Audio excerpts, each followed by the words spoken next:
ลองจินตนาการดูนะครับหากคุณกำลังขับรถกลับบ้านในคืนที่เงียบสงบแต่จู่ๆท้องฟ้ากลับถูกฉีกออกด้วยเปลวไฟมหาศาลวัตถุลึกลับขนาดยักษ์ลอยขวางหน้าคุณพร้อมกับฝูงเฮลิคอปเตอร์ทหารนับ10 ลำที่บินว่อนอยู่เต็มท้องฟ้าสิ่งที่คุณได้รับกลับมาในคืนนั้นมันไม่ใช่แค่ความทรงจำที่เลวร้ายแต่เป็นรังสีมรณะที่แผดเผาร่างกายและทำลายชีวิตของคุณไปตลอดกาล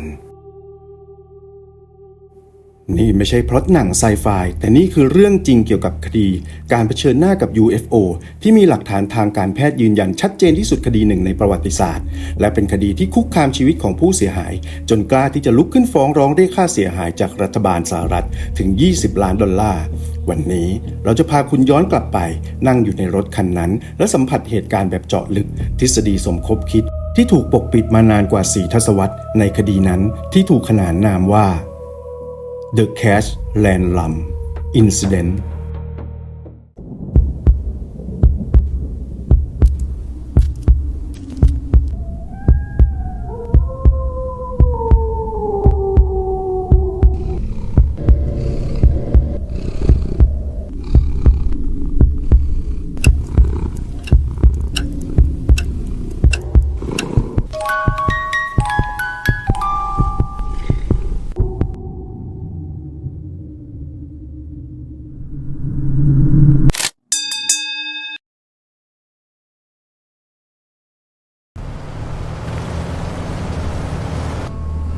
เรื่องราวเริ่มต้นในคืนวันที่ 29 ธันวาคม ปี ค.ศ. 1980 เวลาประมาณ 21.00 น. อากาศหนาวเย็นประมาณ 40 องศาฟาเรนไฮต์หรือประมาณ 4 องศาเซลเซียส รถยนต์ Oldsmobile Cutlass รุ่นปี 1980 กำลังแล่นไปตามถนนสายเปลี่ยว FM 1485 ท่ามกลางป่าสนทึบ ในรถมี Betty Cash วัย 51 ปีเป็นคนขับ ข้างๆ เธอคือ Vicky Landrumวัย 57 ปีและด้านหลังเบาะมีเด็กชายวัย 7 ขวบโคบี้แลนลัมกำลังขับรถมุ่งหน้ากลับบ้านที่เมืองเดตันรัฐเท็กซัส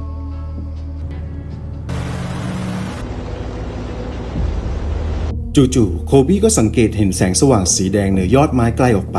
ตอนแรกพวกเธอคิดว่ามันคือเครื่องบินที่กำลังจะร่อนลงจอดที่สนามบินฮูสตันอินเตอร์คอนติเนนทัลซึ่งอยู่ห่างออกไป35 ไมล์แต่เมื่อขับไปตามทางที่คดเคี้ยวแสงนั้นกลับสว่างจ้าขึ้นเรื่อยๆจนเบ็ตตี้ต้องชะลอความเร็วสิ่งที่อยู่ตรงหน้าไม่ใช่เครื่องบินอย่างที่คิด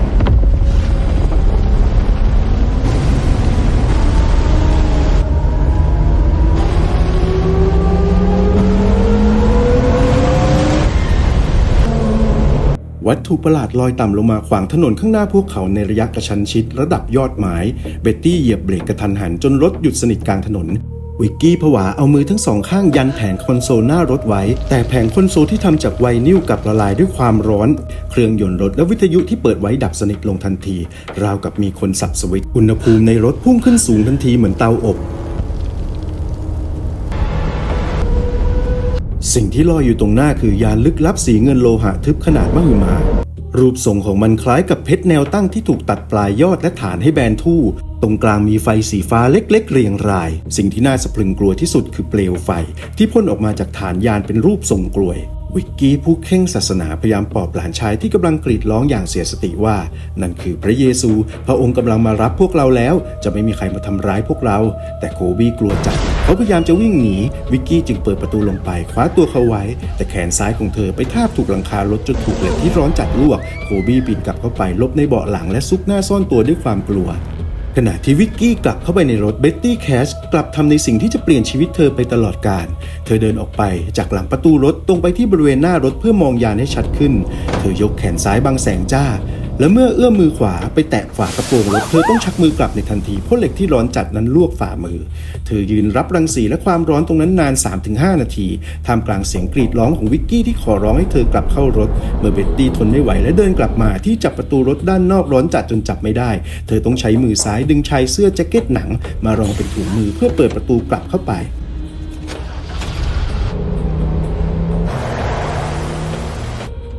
ทันทีที่เบ็ตตี้สตาร์ทรถติดยานก็พ่นไฟมหาศาล และลอยพุ่งทะยานขึ้นไปเหนือยอดไม้อย่างรวดเร็วเปลวไฟดับลงเหลือเพียงยานที่เรืองแสงสีแดงเหมือนเหล็กถูกไฟเผาวินาทีนั้นเองท้องฟ้าก็เต็มไปด้วยเสียงเฮลิคอปเตอร์ฝูงเฮลิคอปเตอร์ทหารแบบโรเตอร์คู่ขนาดใหญ่สีเข้มทรงยาวรุ่น CS-47 Chinook บินล้อมรอบยานลำนั้นในรูปแบบของการจัดขบวนที่แน่นหนา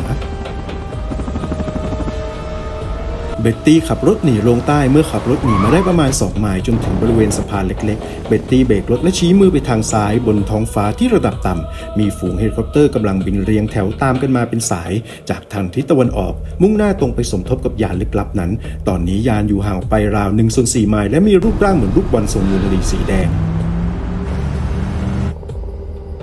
เบ็ตตี้เลี้ยวเข้าถนน FM 2100และจอดรถอีกครั้งใกล้กับทางเข้าสุสานชนบทท่ามกลางทุ่งโล่งพวกเขานับจำนวนเฮลิคอปเตอร์ที่บินว่อนอยู่รอบๆยานได้ถึง23 ลำทันใดนั้นมีเฮลิคอปเตอร์คู่ลำหนึ่งบินโฉบลงมาในระดับที่ต่ำมากข้ามหลังคาของพวกเขาไปเสียงเครื่องยนต์และแรงสั่นสะเทือนดังสนั่นหวั่นไหวจนหน้าขนลุกเบ็ตตี้สามารถมองเห็นตัวอักษรชัดเจนบนเฮลิคอปเตอร์ที่เขียนว่า United States Air Forceในที่สุดวิกกี้ก็ตะโกนบอกเบ็ตตี้ว่าอย่ามัวแต่หยุดรถและเสียเวลานับเฮลิคอปเตอร์อีกเลยรีบออกไปจากที่นี่กันเถอะเบ็ตตี้เห็นด้วยและเลี้ยวรถเข้าสู่ถนน FM 1960ก่อนจะขับรถมุ่งหน้ากลับบ้านที่เมืองเดตันอย่างรวดเร็วที่สุด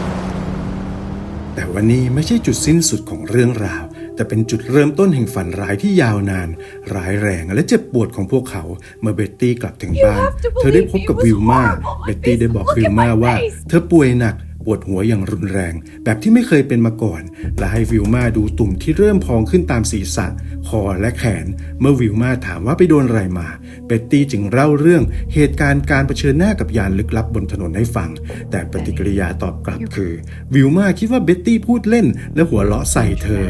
คืนนั้นเบ็ตตี้แคชนอนป่วยหนักอยู่บนเตียงจนแทบไม่มีสติแม้โทบี้ฮาวเวิร์ดลูกชายของเธอที่แวะมาเยี่ยมเธอก็แทบไม่รับรู้การมาถึงของเขาเลยทางฝั่งวิกกี้อาการเบื้องต้นหลังกลับถึงบ้านทั้งวิกกี้และโคบี้รู้สึกกระหายน้ำอย่างหนักจนต้องดื่มน้ำตามเข้าไปหลายแก้วและรู้สึกปวดแสบปวดร้อนตามผิวหนังเหมือนไปตากแดดที่ชายหาดมาทั้งวันแต่วิกกี้พยายามคิดในแง่ดีว่าอาจจะแค่ผิวแตกเพราะโดนลมหนาว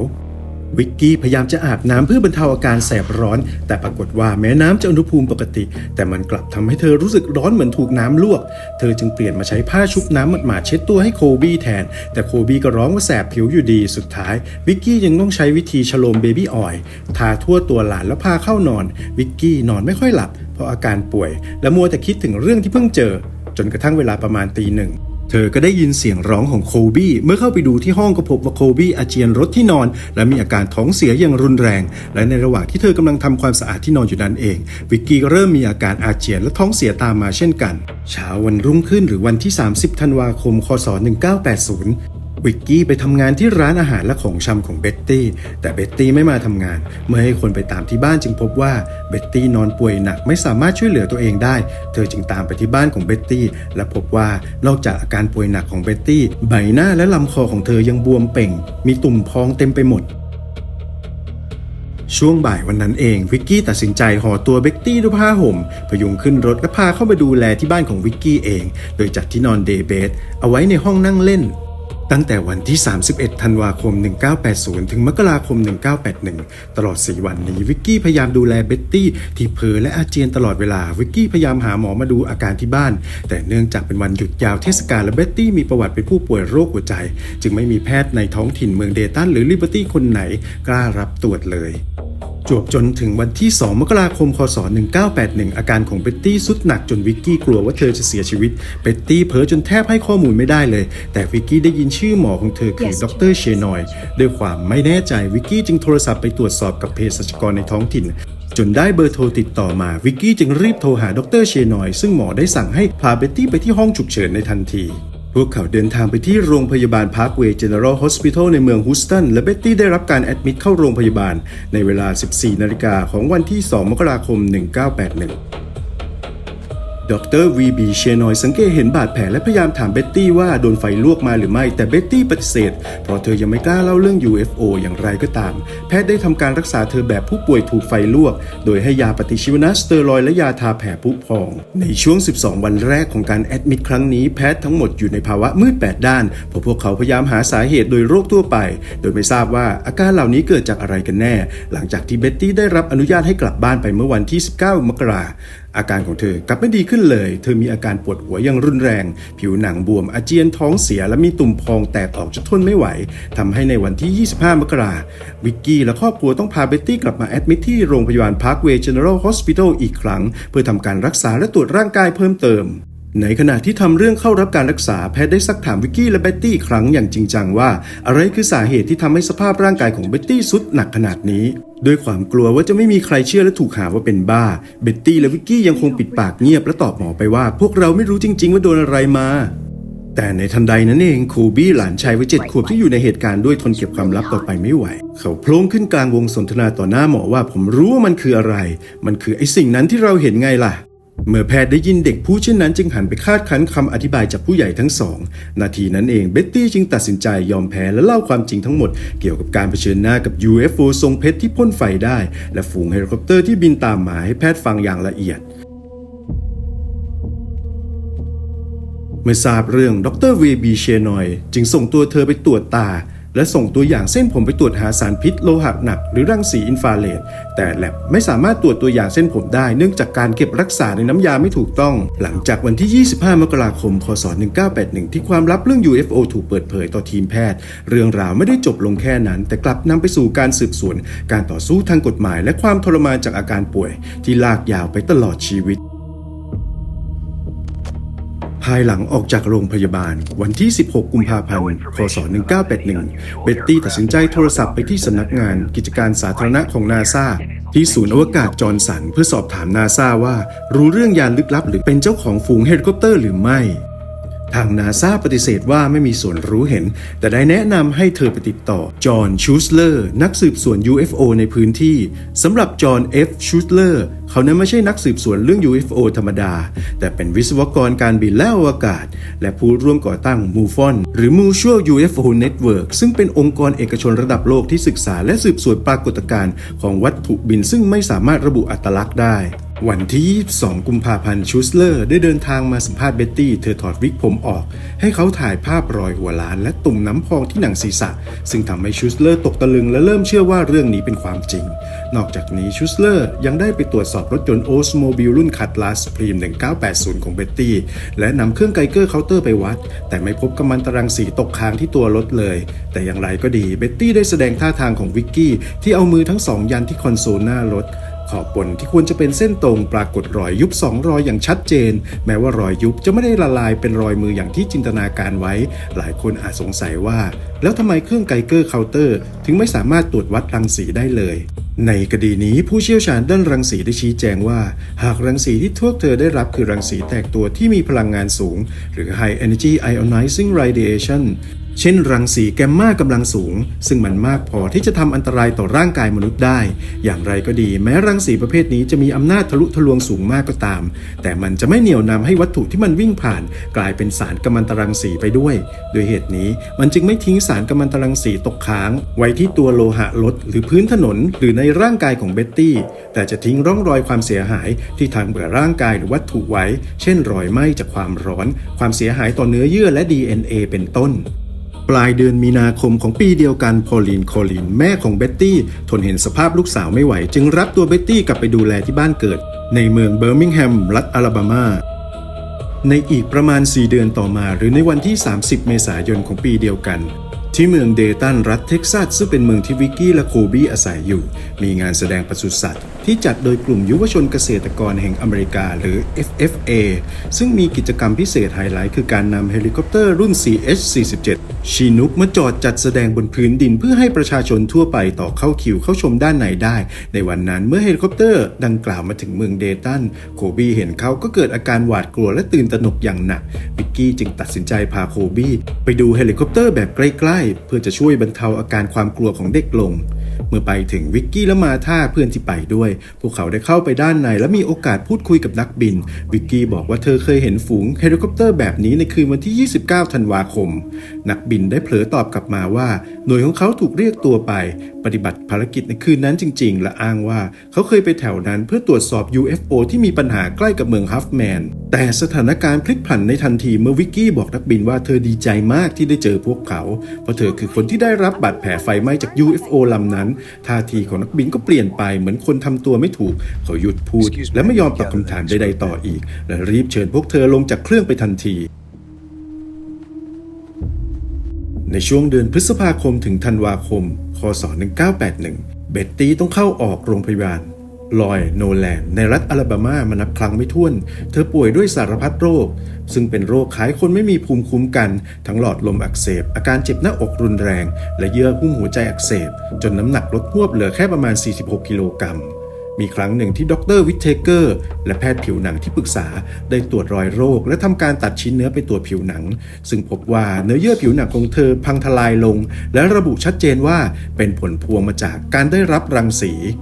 ด้านวิกกี้สายตาแย่ลงจนแพทย์วินิจฉัยว่าเป็นต้อกระจกและผิวหนังของเธอจะผุพองทุกครั้งที่โดนแสงแดดจ้าส่วนโคบี้มีอาการฝันร้ายอย่างหนักฟันผุกระทันหันและมีกระจุกขนประหลาดงอกขึ้นตามแผ่นหลังของเขาจนเขาต้องพยายามแอบโกนออก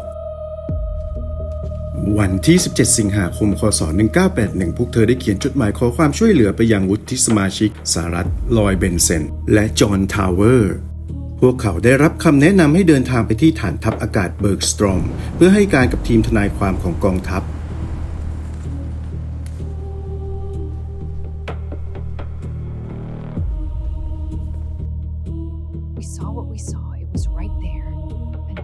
พวกเธอเล่าเหตุการณ์ทั้งหมดและให้รายละเอียดว่าเฮลิคอปเตอร์ที่บินคุ้มกันนั้นมีตัวอักษรเขียนว่า US Air Force 8U แต่ผลลัพธ์คือความผิดหวังกองทัพปฏิเสธการช่วยเหลือและแนะนำให้พวกเธอไปหาทนายฟ้องร้องเรียกค่าเสียหายเอาเองซึ่งในจุดนี้นักจับผิดวิเคราะห์ว่าพวกเธออาจจงใจให้การเท็จเรื่องตัวอักษรบนตัวเฮลิคอปเตอร์เพื่อหวังเงินชดเชยเพราะกองทัพสหรัฐในยุคนั้นไม่มีเฮลิคอปเตอร์คู่ประจำการมีเพียงกองทัพบกและกองทัพพิทักษ์มณฑภูมิเท่านั้นที่มีThe United States Air Force has no involvement in this matter. We suggest you pursue this with a civilian lawyer. ช่วงปี 1983 ผลกระทบจากรังสีรุนแรงถึงขีดสุดเบ็ตตี้ถูกพบว่ามีก้อนเนื้อที่เต้านมและลุกลามเป็นมะเร็งเธอต้องเข้ารับการผ่าตัดเต้านมทิ้งทั้งสองข้างโดยด้านขวาในเดือนมีนาคมและด้านซ้ายในเดือนมิถุนายนแถมยังมีอาการหัวใจวายแทรกซ้อนในระหว่างนั้นด้วยวันที่ 21 สิงหาคม คศ 1986 คดีที่พวกเธอมอบหมายให้ทนายความปีเตอร์เกิร์สเทนยื่นฟ้องร้องค่าเสียหาย$20 ล้าน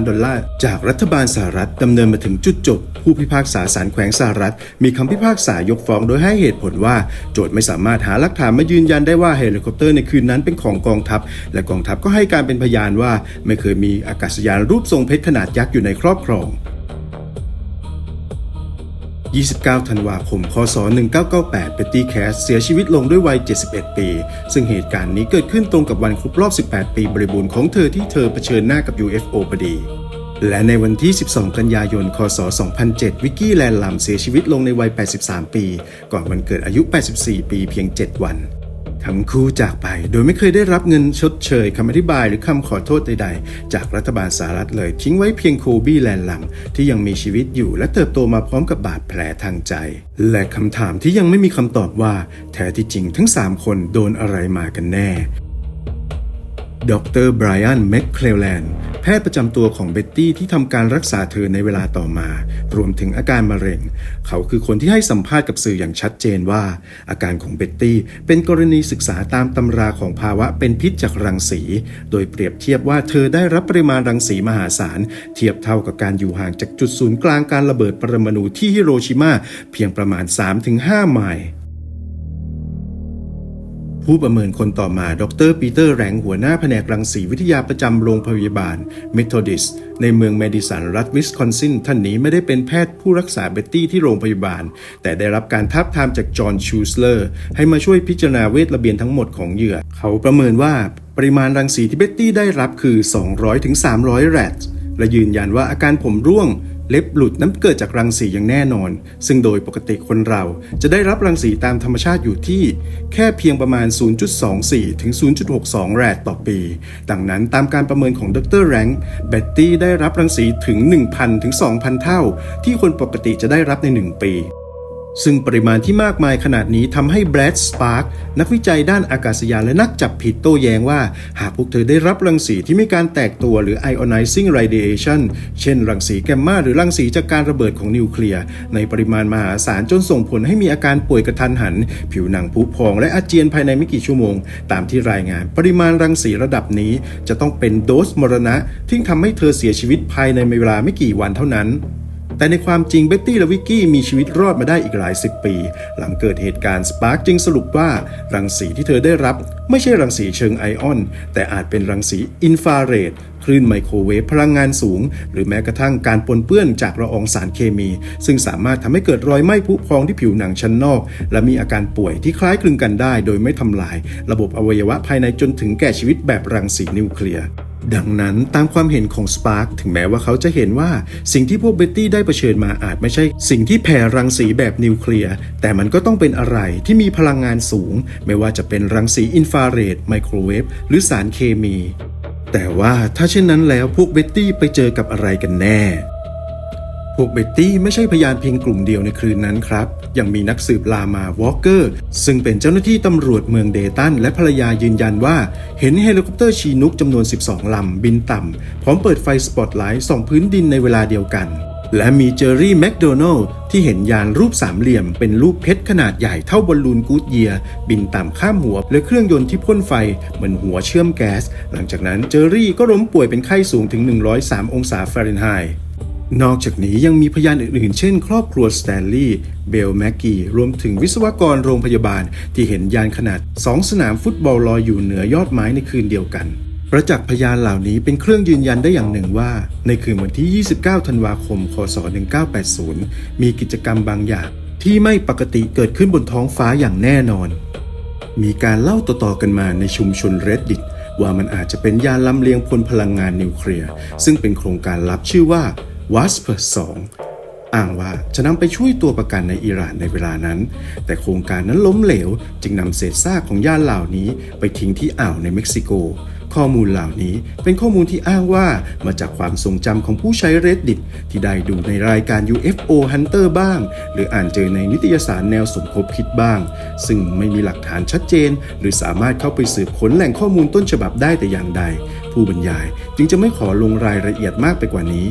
แต่ผู้บรรยายจะขอนำเหตุการณ์ที่มีหลักฐานเป็นภาพถ่ายที่กล่าวกันว่าเป็นภาพถ่าย UFO ภาพหนึ่งที่ชัดเจนที่สุดในโลกเป็นเวลาเกือบ10 ปีหลังจากเบ็ตตี้ได้เผชิญกับ UFO ทรงเพชรในวันที่ 4 สิงหาคม คศ 1990 เวลาประมาณ 21 นาฬิกาสถานที่บริเวณเหนือทุ่งหญ้ามัวใกล้กับหมู่บ้านแคลไวน์เขตทุ่งไฮแลนด์ของสกอตแลนด์ห่างจากเมืองเพิร์ธไปทางตะวันตกเฉียงเหนือราว 35 ไมล์ชาย2 คนซึ่งทำงานเป็นพนักงานในเมืองพิทล็อกลีย์ที่ออกมาเดินป่าเพื่อพักผ่อนขณะที่ชายทั้งสองกำลังเดินป่าพวกเขาได้ยินเสียงฮัมในระดับต่ำเมื่อหันไปมองพวกเขาก็ต้องตกตะลึงเมื่อพบกับวัตถุบินรูปทรงเพชรลอยนิ่งอยู่อย่างเงียบสงบกลางอากาศโดยมีความยาวประมาณ 30-40 เมตรหรือประมาณ100 ฟุตและสูง 8-12 เมตรด้วยความหวาดกลัวชายทั้งสองรีบวิ่งเข้าไปซ่อนตัวทันใดนั้นก็มีเครื่องบินเจ็ตขับไล่รุ่นแฮริเออร์บินพุ่งเข้ามาเครื่องบินเจ็ตลำดังกล่าวบินลดระดับลงต่ำบินวนโฉบไปมารอบๆวัตถุลึกลับหลายครั้งหนึ่งในพยานได้นำกล้องขึ้นมากดชัตเตอร์ถ่ายภาพเหตุการณ์นี้ไว้ทั้งหมด6 ภาพและนี่คือภาพที่สร้างขึ้นใหม่โดยอ้างอิงจากภาพถ่ายจริงเพื่อไม่ให้มีปัญหาด้านลิขสิทธิ์ส่วนภาพถ่ายจริงท่านผู้ชมสามารถค้นหาด้วยคีย์เวิร์ด Kawaii UFO วัตถุรูปเพชรนี้มันลอยตัวอยู่นิ่งๆอยู่บนท้องฟ้าเป็นเวลาประมาณ10 นาทีจู่ๆมันก็พุ่งทะยานขึ้นสู่ท้องฟ้าด้วยแนวดิ่งด้วยความเร็วสูงมหาศาลและหายลับไปในทันทีหลังจากนั้นชายทั้งสองได้นำฟิล์มไปส่งให้หนังสือพิมพ์ Daily Record ของสกอตแลนด์ก่อนที่ฟิล์มต้นฉบับจะถูกส่งมอบให้กลาโหมอังกฤษและหายสาบสูญไปนาน32 ปีจนกระทั่งดร.เดวิด คลาร์กได้ไปค้นพบสำเนาภาพถ่ายจากอดีตเจ้าหน้าที่กองทัพอากาศที่แอบเก็บไว้1 ภาพ เรื่องราวยิ่งชวนสงสัยเข้าไปอีกเมื่อกระทรวงกลาโหมของอังกฤษหรือ MOD หอจดหมายเหตุแห่งชาติและสำนักกรรมาธิการข้อมูลข่าวสารได้มีคำสั่งร่วมกันปกปิดตัวตนของพยานไปจนถึงปีคศ 2076 โดยอ้างอิงข้อกำหนดด้านการคุ้มครองข้อมูลส่วนบุคคลภายใต้กฎหมายเสรีภาพด้านข้อมูลข่าวสารของสหราชอาณาจักรด้านนิกโป๊ปอดีตเจ้าหน้าที่กระทรวงกลาโหมแผนกสืบสวนเรื่อง UFO ได้ให้ความเห็นถึงสาเหตุที่ช่างภาพไม่ยอมเปิดเผยตัวต่อสาธารณชนหลายสิบปีน่าจะเกิดจากการที่พยานผ่านการพูดคุยที่เข้มงวดจากเจ้าหน้าที่ของรัฐเบาะแสเดียวในเรื่องนี้ที่เหลืออยู่นั้นก็คือที่ด้านหลังของรูปถ่ายต้นฉบับมีลายมือเขียนด้วยดินสอเทียนสีแดงระบุข้อความไว้ว่าลิขสิทธิ์เคลวินรัสเซลติดต่อผ่านหนังสือพิมพ์ Daily Record Glasgow ทำให้ทีมวิจัยของดร.คลาร์กเชื่อว่านี่คือชื่อหนึ่งของพยานจนในที่สุดก็ตามรอยไปพบชายชื่อเคลวินรัสเซลซึ่งเคยทำงานเป็นพนักงานในห้องครัวของโรงแรมที่เมืองพิตล็อกลีแต่เมื่อตามตัวจนพบในปี